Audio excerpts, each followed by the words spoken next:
So in general, if I take up any signal like x of t, right now you can see that this x is a function of time, meaning the signal that I have considered is right now in time domain. And when we make this signal to pass through this Hilbert transform, so we'll end up with Hilbert transform of that signal, that which lies in the same domain, because you can see that still this x is a function of time, but the only thing is we are having this additional cap. So where this cap indicates Hilbert transform. So this Hilbert transformer, because it's a system, it should have its own impulse response. It should have its own impulse response. And this impulse response is denoted by either small h of t or capital H of t. So any system that we take should contain its own impulse response. It's called as impulse response because we can get this h of t function when my input signal is an impulse signal. And what is this impulse signal? Delta of t. So delta of t is a signal that which is only defined at t is equal to 0. That which is only defined at what value? At t value equal to 0, such that its area, if I try to calculate the area of this impulse function, it will be equal to 1. Integration starting from negative infinity to positive infinity of dt indicates area under the curve. Even though you might think that where is any sort of curve, people usually tend to say this impulse function delta of t is straight away equal to 1, that which is a wrong convention. But this one that which we are trying to denote is the area value.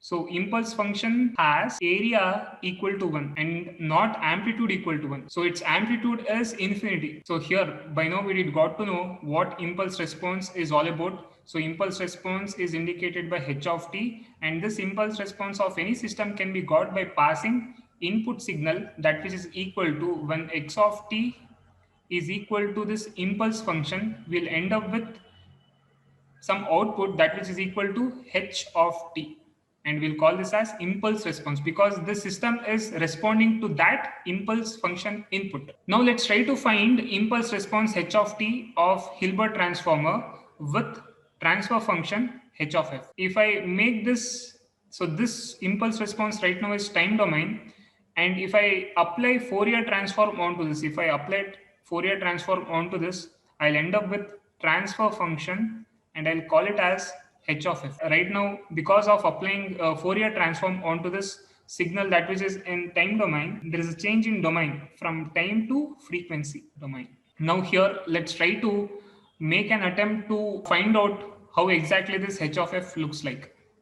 So for time being, let's consider the relationship between signum function and unit step function. So there is a function, there is a kind of signal called as signum function. This is the short form for signum, signum. So this signum function can be thought of as a signal because right now it's a function of time. Let's consider this signum function in time domain. So this signum function has amplitude value equal to positive 1 for t greater than 0. For t greater than 0, its amplitude is equal to 1, whereas at time equal to 0, you can see that this vertical line that which indicates its amplitude is equal to what? This value is straight away equal to 0 at t equal to 0. At t equal to 0, its value is 0. And when t is lesser than 1, t lesser than 1 means we are on the left hand side of this axis, time axis. So that which indicates negative time. So during which its amplitude, it takes amplitude value equal to -1, that which is indicated down below this y axis, that which is amplitude in this case. So such is our signum function. Now, how can I relate this signum function with that of this unit step function, where u of t is called as unit step function? And how exactly unit step function looks like? So right now we want to see how exactly unit step function looks like.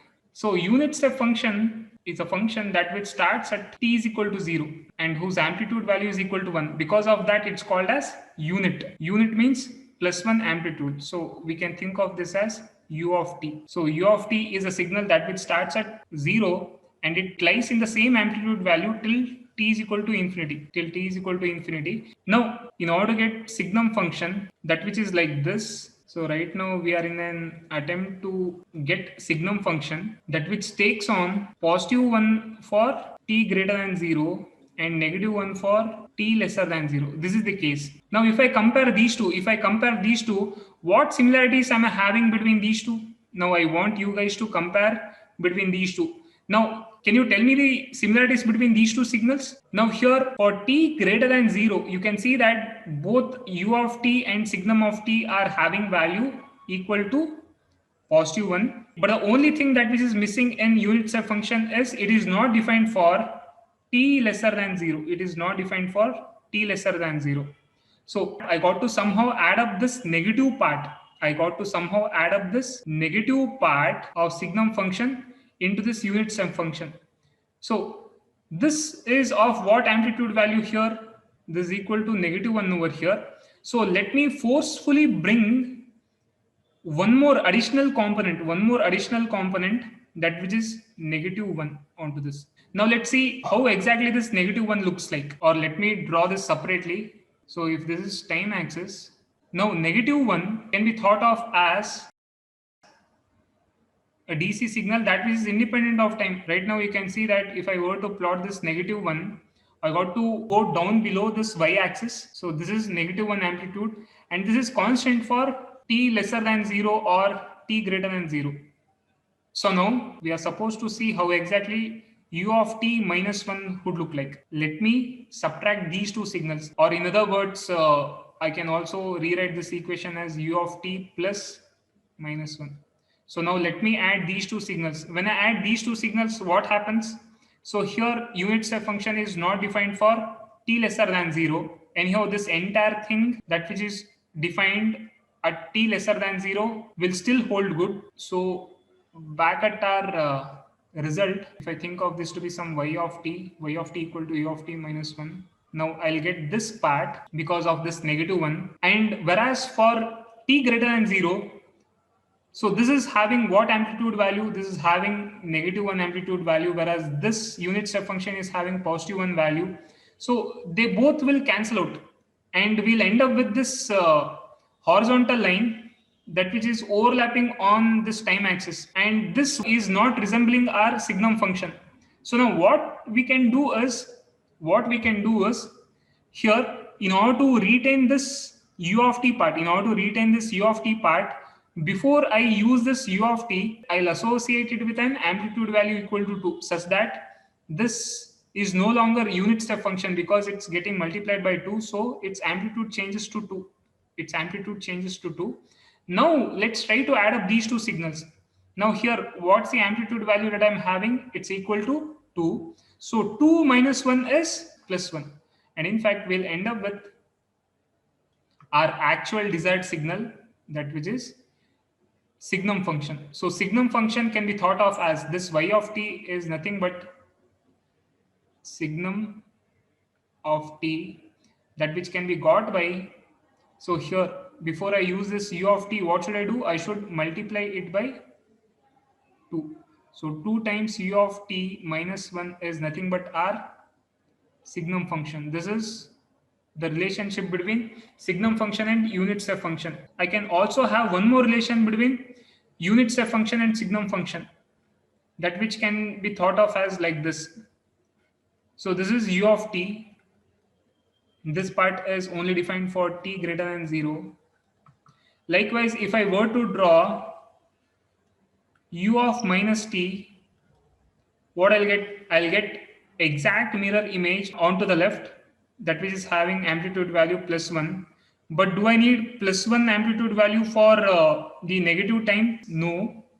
So what I'll do is I'll multiply this with minus sign. I'll multiply this entire signal with minus sign such that this thing gets reflected horizontally somewhere over here, because right now we are changing its amplitude value by multiplying, by associating this negative u of minus t, such that we'll end up with this signal.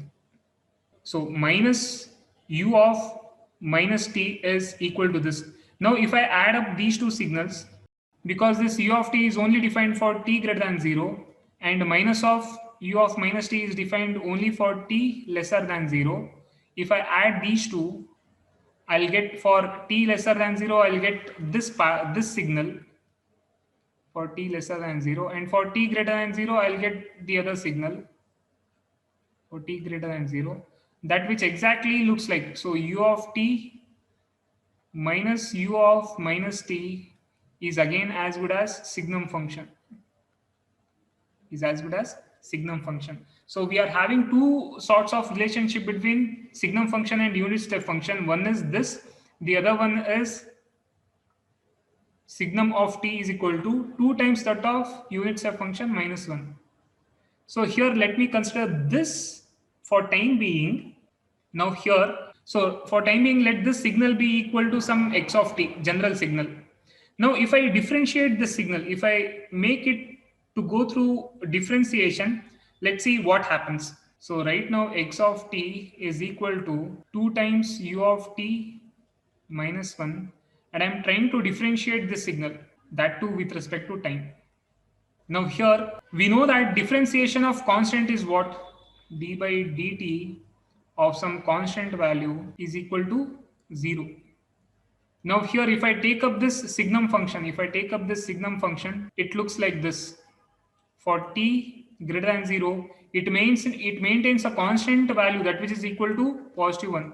And likewise for t lesser than 0, it again maintains a constant value that which is equal to minus 1. So thereby, if I differentiate this signum function, I'll get 0 for this entire thing, because here I'm having a constant value from here to here, and again from value t greater than 0, I'm having a constant value. So this entire thing for these two regions, I will be getting 0 as my result.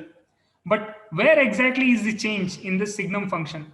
The change in the signal is happening right at t value equal to 0. So this is the value region where I can find a change. So thereby, right after differentiating this, I'll get it as, because 2 is constant, I can take it outside of differentiation, d by dt, again d by dt of 1 over here, minus sign in between. So here, if I differentiate this unit step function, I'll end up with impulse function, that which is delta t. So I'll end up with 2 times that of delta t. And if I differentiate again this constant one, I'll end up with 0 here. So finally, we can get this equation d by dt of x of t equal to 2 times that of delta t. Okay. Now, to this entire signal, let's make it to go through this Fourier transform. Let's apply Fourier transform. And let me tell you, if I apply this Fourier transform, what happens? There is a change in domain. From where to where is this change happening? From time domain to frequency domain. So this is Fourier transform. Likewise, if I were to get back from frequency domain to time domain, I got to apply inverse Fourier transform. And this Fourier transform is given as capital X of omega is equal to integration starting from minus infinity to plus infinity, x of t e to the power minus j omega t dt. So this is the formula for Fourier transform. And over here, right now, we are not directly applying this Fourier transform onto the signal. We are having something in between. What is that? Differentiation. And you might have studied Fourier transform, that too, specifically what happens if we are having a differentiated signal. So if we apply, we know that if we apply Fourier transform onto d by dt onto some differentiated signal, this is equal to 2 pi jf capital X of f. So now here, because of this d by dt, we are getting this right after applying Fourier transform. And this time function x of t, is getting converted to frequency domain. So in order to indicate this frequency domain, you can see that we have used capital X. In time domain, we are representing that signal with small x, but for frequency domain, we are using this capital X. Okay, because of this property, if I apply Fourier transform onto this differentiated signal x of t, I'll end up with this. And in a similar way, Fourier transform of this impulse function, Fourier transform of this impulse function is equal to 1. Now let's see how exactly is this equal to 1. So what is our signal right now? X of t is equal to delta t. And what is Fourier transform? Fourier transform is, now in the place of this x of t, let me substitute our actual function, that which is delta t. Now I have substituted this function, and let's try to integrate this. Now, before I integrate this, what is this impulse function? So this impulse function, again, by definition, is only defined at what value of time? It's defined at t is equal to 0 only, such that its area is equal to 1. So this is the impulse function. And we also know one more property. I'll be writing this property, that is, if I take any signal x of t, if I take up any signal x of t, and if I try to multiply that with impulse function, that which is defined at some other value of time, that which is t naught. You got to be careful over here. Right now, this delta of t, this delta is not just defined at t value equal to 0. What I'm trying to do is I'm trying to shift this such that I'll consider some time instant t naught, such that this entire thing shifts, and is defined only at t equal to t naught. So this is how it looks like. Or if I rewrite this, so right now delta t minus t naught is defined at what value of time instant? T equal to t naught. Earlier it was defined at t value equal to 0. This is just delta of t, but right now I am trying to write delta of t minus t naught. So this is as good as shifting the impulse onto the right on time axis. I have taken such kind of impulse response, and if I multiply it with any signal that is equal to x of t, this in turn equal to x of t naught delta t minus t naught. So right now you can identify the change, it seems. What change has happened? Earlier I had this function x of t, but right now this function has changed its value to time instant t naught. So we know this property. We got to recall this property, and let's make use of this property back over here. Now I can map this e to the power minus j omega t onto this x of t. Right now I can map this e to the power minus j omega t onto x of t, such that here for this delta of t, what I'll do is I'll rewrite it in this fashion. Now tell me, can I rewrite this delta of t as t minus 0? Obviously yes, I can do this because it makes no harm onto my equation. And here, what is x of t? X of t is e to the power j omega t dt. Now, let me rewrite this so I can map this x of t onto e to the power j omega t. And this is delta t minus, what's the value of t naught right now in our equation? It's equal to 0.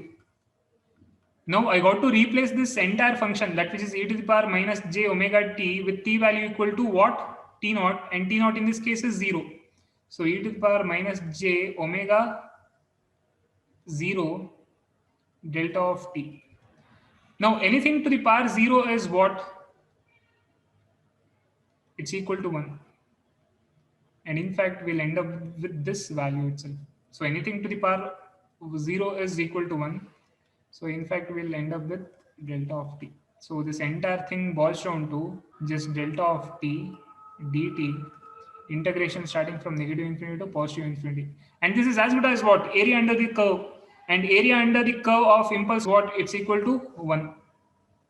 So because of this, we can say that Fourier transform of impulse function is equal to 1. Okay, now here we got to know about the Fourier transform of this. So it's equal to 1. And in fact, I can rewrite this above equation as what? Equal to 2 into 1. Now, what is this x of f actually equal to? Capital X of f actually equal to. For that, I got to cross multiply this part onto my right hand side such that I'll end up with 2 by 2 pi jf.